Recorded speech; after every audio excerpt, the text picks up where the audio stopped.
L'actualité, une nouvelle équipe à la tête de l'ACNAM-GS au Gabon. Peut-on dire aujourd'hui que nous sommes face à des choix qui rassurent au lendemain de la crise des pharmaciens en République gabonaise? On va commencer tout de suite par vous, Ghislain Guizé. Écoutez, je ne pense pas qu'il faille parler d'une équipe ou d'une nouvelle équipe qui rassure. Parce que pour ma part, j'estime qu'un Gabonais n'est pas meilleur ou mieux qu'un autre. Le problème de la CNAM-GS est un problème profond qui n'a rien à voir avec la simple structure existentielle. Nous faisons face à une question d'éthique, nous faisons face à une question d'habitude. Et comme on le dit bien chez nous, les vieilles et les mauvaises habitudes ont la peau dure. Et dans la mesure où nous nous retrouvons pratiquement avec les mêmes individus, les mêmes personnes qui ont posé un certain nombre d'actes dans le passé, qui entretiennent des anciens réflexes. Parce qu'ils se disent certainement que bon, si X à gauche dans une tierce administration ou dans une tierce entreprise a pu se servir dans la caisse, je peux faire pareil.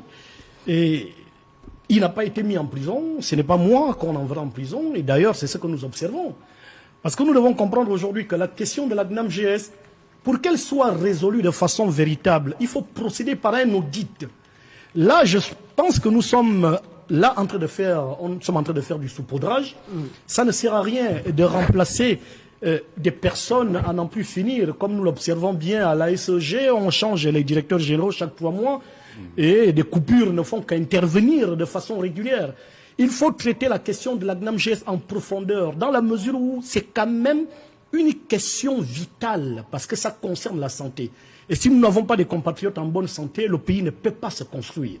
Donc vivement que le président de la transition prenne le taureau par les cornes, en tapant du pied dans la fourmilière.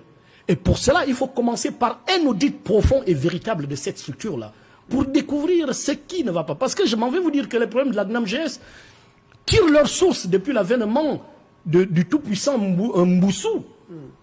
Les détournements financiers de masse avaient commencé avec ce dernier. Alors, il est là sans être inquiété. Les autres ont continué. Parce que c'est une vache à lait. On prend de l'argent chez des travailleurs du public, du privé. On s'engraisse avec. On ne reverse pas, mais à partir de là, ça pose véritablement un problème.